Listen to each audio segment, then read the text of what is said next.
Grandpa Robert asked, confused. Why are you arriving in that wreck? What happened to the Lexus NX I bought you for your 24th birthday? Before I opened my mouth in shock, my mom smiled. Savannah needed it more for her image. Everyone froze, and Grandpa Robert did something none of us expected. Drop a comment and let me know where you're listening from and what time it is for you right now. I'd love to know who's part of our community. The humidity in Savannah hit me the second I stepped out of my 2005 Honda Civic. The engine was still rattling, a metallic cough that echoed across the perfectly manicured driveway of my grandfather's estate. Smoke, thin and gray, curled up from the hood, drifting past the line of luxury sedans already parked near the entrance. I smoothed down my thrifted blazer, hoping the sweat wasn't already showing through the fabric. This was the annual family barbecue, a high-stakes event where appearances were everything, and I had just arrived in a vehicle that looked like it belonged in a scrapyard. My grandfather, Robert, was standing on the porch. He was 78, a retired tech CEO who had built his empire on efficiency and precision. He didn't miss details. And right now, his sharp blue eyes were fixed on my car. I walked up the steps, bracing myself for the lecture about reliability or safety. But his expression wasn't critical. It was genuinely baffled. "Aubrey," he said, his voice cutting through the humid air. "Why are you driving that wreck? Where is the Lexus NX I bought you for your 24th birthday?"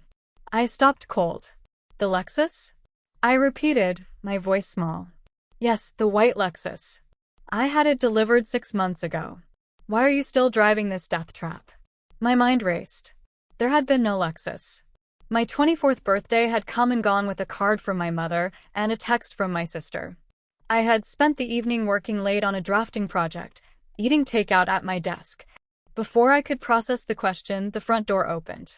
My mother, Catherine, stepped out. She was wearing a linen dress that probably cost more than my entire wardrobe, her smile bright and brittle.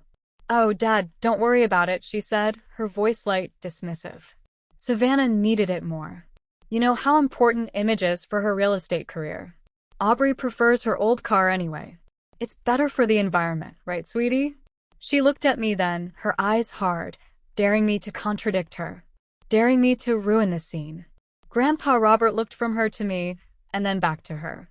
The confusion on his face was replaced by something else. Something cold. I walked to the far end of the porch, away from the main entrance where the family was gathering. My hands were shaking so hard I had to grip the railing to steady them. Below me, the party was in full swing. My sister, Savannah, was holding court near the pool. She was 22, blonde, glowing, and currently engaged to the son of a prominent developer. She was wearing a white sundress and laughing at something her fiancé said, her hand resting casually on his arm. From here, she looked perfect. The golden child. The success story. And then there was me. Aubrey. The architect. The one who had supposedly chosen to drive a car that broke down every 3 weeks because I cared about the environment. I thought about the past 6 months. I thought about the nights I had spent eating ramen because my car repairs had eaten up my grocery budget. I thought about the freelance projects I had taken on top of my full-time job at the firm just to pay down my student loans. I had paid off $20,000 of debt in secret. I had built a credit score of 780. I had just been promoted to junior architect. But to my family, I was a financial disaster. That was the narrative my mother had built. The Whisper campaign. For years, Catherine had been telling Grandpa Robert that I was irresponsible, that I was bad with money, that if he gave me cash, I would waste it. If he gave me assets, I would ruin them. I had never understood why he stopped sending birthday checks when I turned 18. Why he never offered to help with tuition, even though he had paid for my cousins. I had assumed he just didn't care. Now, looking at Savannah, I realized the truth. He had cared. He had sent a $55,000 car, and my mother had stolen it. She had intercepted the gift, intercepted the generosity, and funneled it directly to Savannah. Because Savannah needed the image. Because Savannah was the investment. And I was just the overhead cost. The realization didn't hit me with anger at first. It hit me with a profound, aching sadness.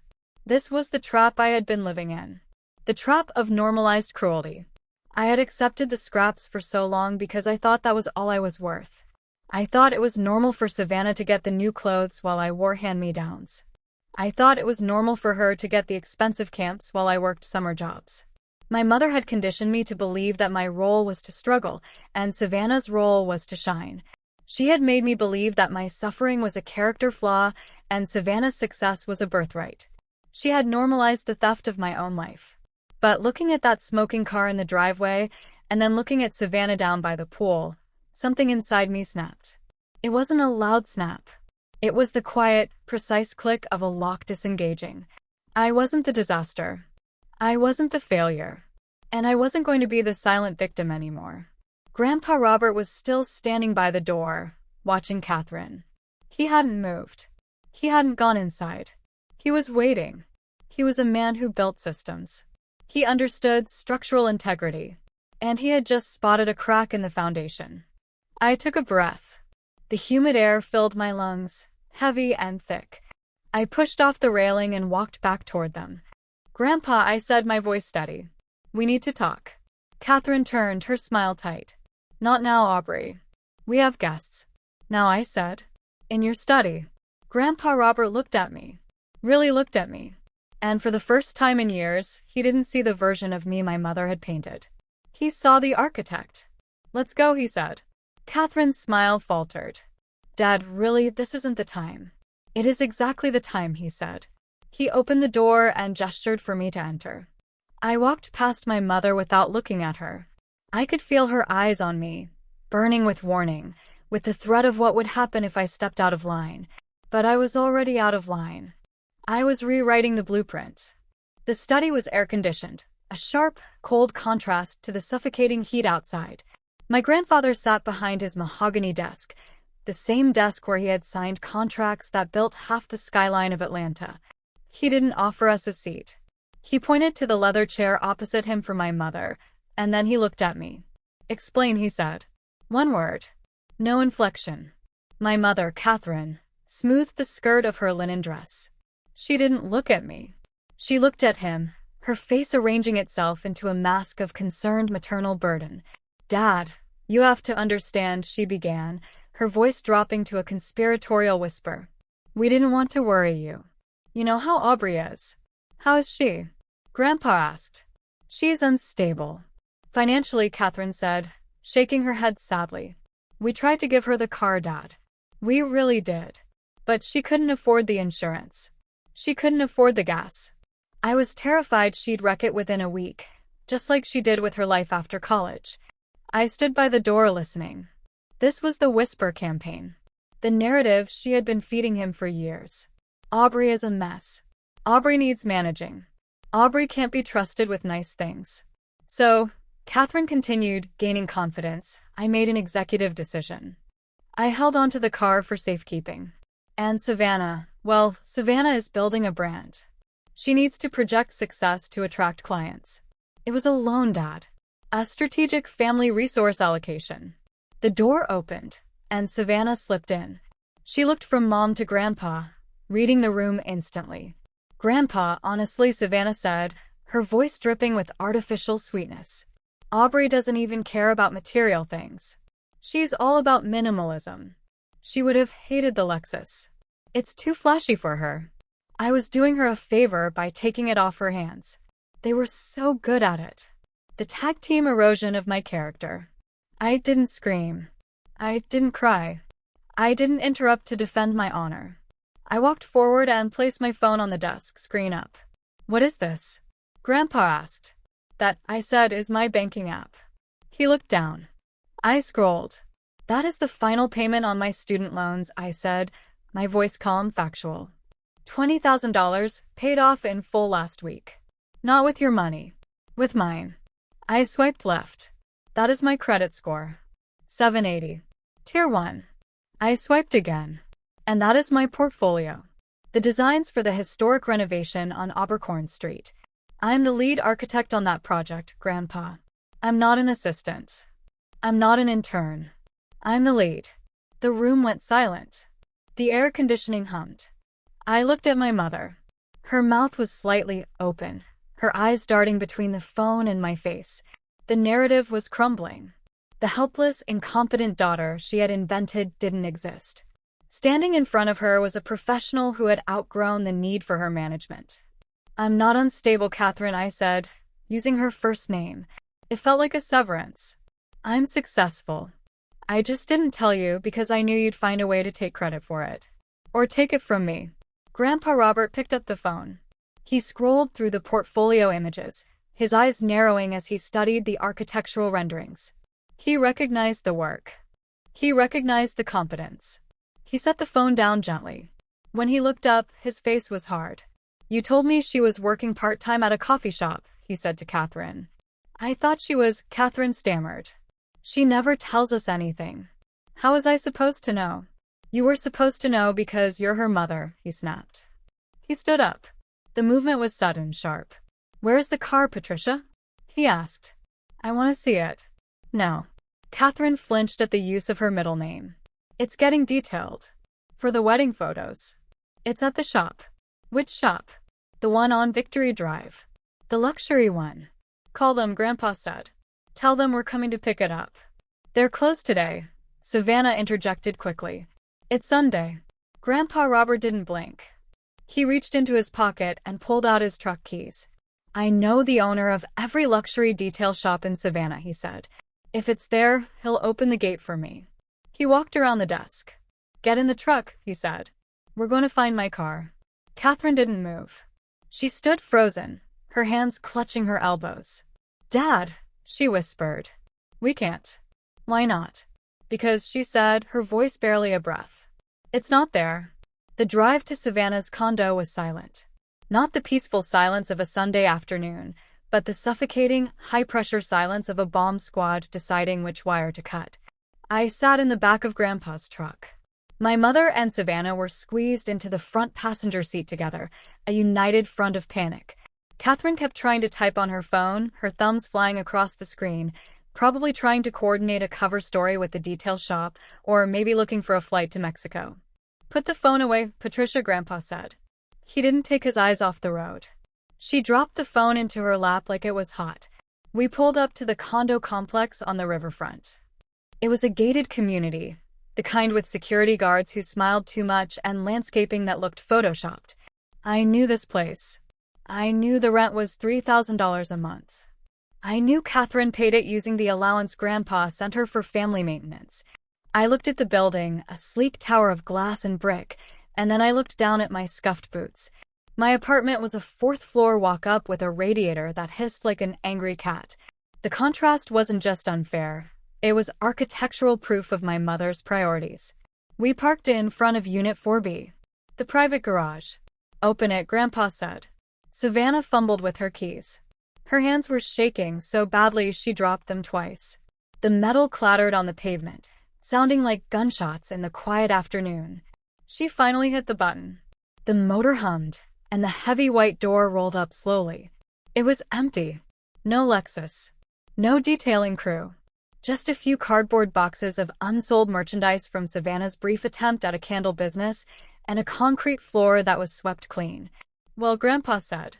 The single word hung in the air, heavy and flat. "It must have come and picked it up." Catherine improvised, her voice pitching up an octave. "They offer valet service." "That must be it. They came and got it while we were at the barbecue." "On a Sunday," Grandpa said. "Yes. Excellent service. That's why we use them." Grandpa didn't answer. He pulled his iPad out of the center console of the truck. He didn't look at them. He tapped the screen, his movements precise, practiced. He was logging into something.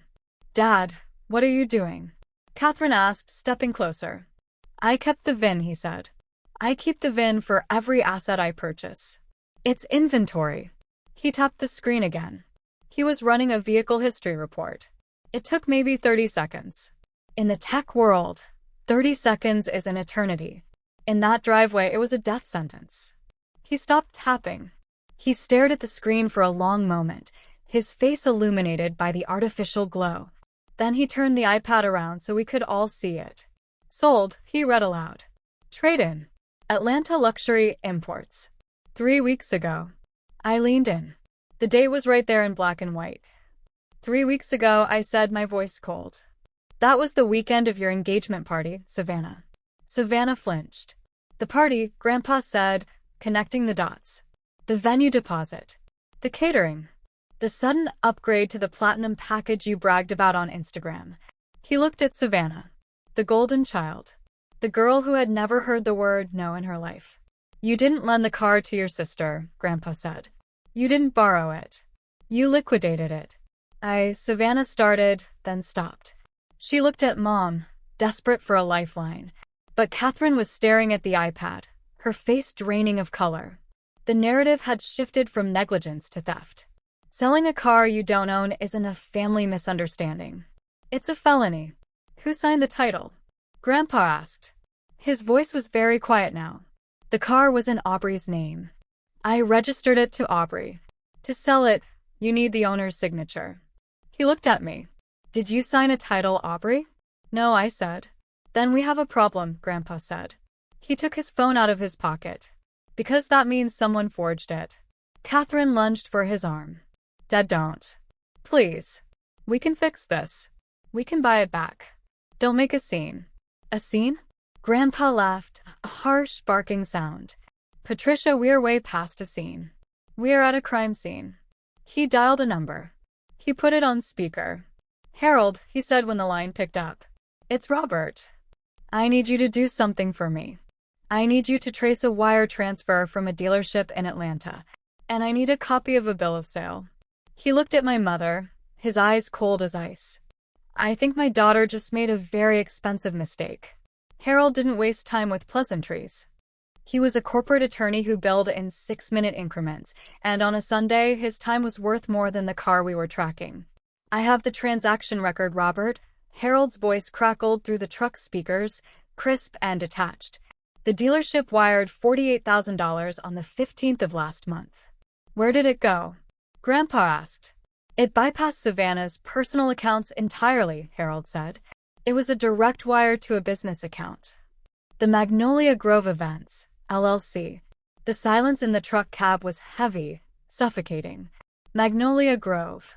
The most exclusive wedding venue in Georgia.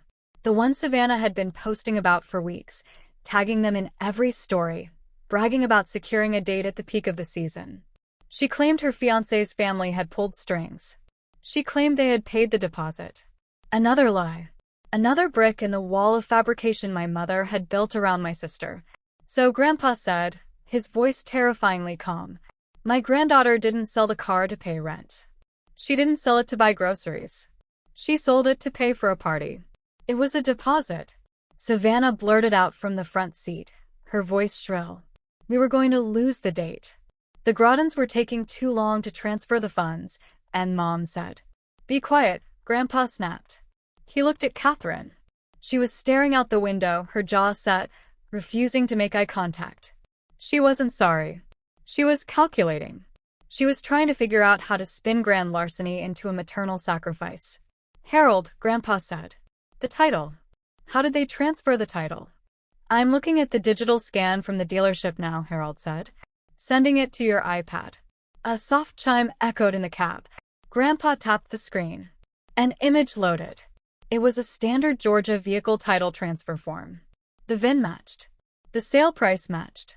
And at the bottom, on the line marked seller's signature, was my name, Aubrey Vance. Grandpa turned the iPad toward me.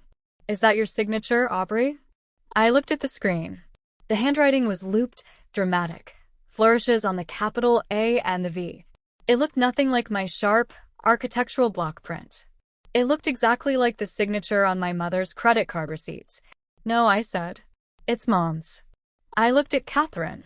She finally turned to look at me, and there was no shame in her eyes. There was only annoyance. As if I were being petty for pointing out that she had committed a felony in my name. I signed it as your proxy, Catherine said, her voice tight. I have power of attorney. You have power of attorney for medical emergencies. I corrected her, my voice ice cold. Not for liquidating my assets to fund Savannah's vanity projects. It's the same thing. Catherine hissed. It's family business. We needed the money. You weren't using the car. It was sitting there, a wasted asset. I made an executive decision. You made a criminal decision, Grandpa Robert said. He ended the call with Harold. He placed the iPad on the center console. This isn't a family dispute anymore, Patricia, he said. This is forgery. This is wire fraud. This is grand larceny. The amount is over $500, which makes it a felony. Given the value of the car, we're looking at prison time. Real prison time. Not a timeout. Savannah started to cry. Not the pretty influencer tears she used for TikTok. Ugly, gasping sobs of genuine terror. Mom said it was okay. She wailed. She said it was fine. She said Aubrey wouldn't care. And you believed her, I said. Because it was convenient. Because you wanted the venue more than you wanted to know the truth. Grandpa Robert started the truck. The engine roared to life, vibrating through the seat. Where are we going? Catherine asked, her voice trembling for the first time. Dad, please. Just take us home. We can work this out. I'll set up a payment plan. I'll pay Aubrey back. $50 a month. Whatever it takes. $50 a month. It would take her 90 years to pay back the principal, let alone the emotional interest. We aren't going home, Grandpa said. He shifted the truck into gear. Then where? The rehearsal dinner starts in an hour, Grandpa said. At the old pink house. The Grottons are there. Your friends are there. He pulled out of the driveway, the tires crunching on the gravel. We're going to give them a wedding gift, he said. We're going to give them the truth. The old pink house was a Savannah institution, an 18th century mansion painted the color of a fading sunset. Inside, the air was cool and smelled of she crab soup and old money. The Grottons, Savannah's fiancé's family, had rented out the entire ballroom for the rehearsal dinner. We walked in through the main entrance. Grandpa Robert led the way, his back straight, his face a mask of polite fury. I walked beside him, clutching the manila envelope Harold had messengered over. Catherine and Savannah trailed behind, looking like they were walking to the gallows. The room was full of laughter and the clinking of crystal. Savannah's fiancé, a nice enough guy named Tyler who probably thought escrow was a type of bird, was raising a glass. To Savannah, he was saying, "The love of my life. The woman who makes everything beautiful." He stopped when he saw us. The room went quiet. Robert, Tyler's father asked, standing up. Is everything all right? You're late. We had some business to attend to, Grandpa said. His voice carried across the room without him raising it. Catherine rushed forward, pasting a frantic smile on her face. Just a little family mix-up. Nothing to worry about. Let's sit down. Let's eat. She grabbed a waiter's arm. Champagne. We need champagne. Grandpa Robert didn't sit. He walked to the head table. He placed the iPad on the white tablecloth, right next to the floral centerpiece that had cost more than my first car. We aren't staying for dinner, Grandpa said. Dad, please, Catherine hissed, her voice low and venomous. Don't do this here. Think of the family. Think of our reputation. I am thinking of the family, Grandpa said. I'm thinking of the member of this family you robbed. He looked at Tyler's parents. I apologize for interrupting, he said. But there has been a misunderstanding regarding the funding for this wedding. Savannah let out a strangled sob. Grandpa, don't. Please. The $48,000 that was wired to Magnolia Grove, Grandpa continued, his voice steady. That money didn't come from Savannah's savings. And it didn't come from Catherine's generosity. He picked up the envelope I was holding. He opened it and pulled out the copies of the forged title and the wire transfer record. It came from the sale of a stolen vehicle, he said. A vehicle that belonged to Aubrey. The room was dead silent. You could hear the ice melting in the water glasses. Catherine didn't cry. She didn't apologize. She exploded. How could you? She screamed, turning on me. Her face was twisted, ugly with rage. How could you do this to your sister? Today of all days. You jealous, petty little. Jealous? I asked. My voice was calm. It was the only calm thing in the room. You committed a felony in my name, Catherine. You forged my signature. You stole $55,000 from me. And you think I'm the one who should be ashamed? It was for the family. She yelled. We needed this wedding. We needed to show them, she gestured wildly at the Grottons, that we belong, that we're successful. Savannah is the face of this family. You're just the architect. You sit in a back room and draw lines. Savannah matters. There it was. The narcissistic injury. She wasn't sorry she stole. She was furious that I had exposed her. She didn't care about the crime. She cared about the image. In her mind, I was the villain because I had pulled back the curtain. I matter, I said. I matter enough that Grandpa bought me a car. I matter enough that I built a career without your help. And I matter enough to press charges. Tyler's father stood up. He looked at the documents on the table. He looked at the wire transfer record. Then he looked at his son. Tyler, he said. We're leaving. Dad? Tyler asked, confused. We do not do business with criminals, his father said. And we certainly don't marry into families that defraud their own children. He looked at Catherine. The wedding is off. The chaos that followed was a blur of shouting and tears. The Grottons left. The guests filtered out, whispering. Savannah collapsed into a chair, wailing into her hands. Catherine stood in the center of the empty ballroom, screaming at Grandpa that he had ruined everything, that he was a monster, that she would never forgive him. Grandpa Robert just watched her. He looked tired. He looked old. You're out of the will, Patricia, he said quietly. You and Savannah both. I'm cutting you off. The allowance, the condo payments, the trust fund. It's gone. He turned to me. Let's go, Aubrey. I'm hungry. And I know a barbecue place that doesn't care what kind of car you drive. The fallout was swift and absolute. Within 24 hours, the wedding was indefinitely postponed. Tyler's parents weren't just angry about the money. They were horrified by the morality of it. They pulled their funding, their influence, and eventually their son.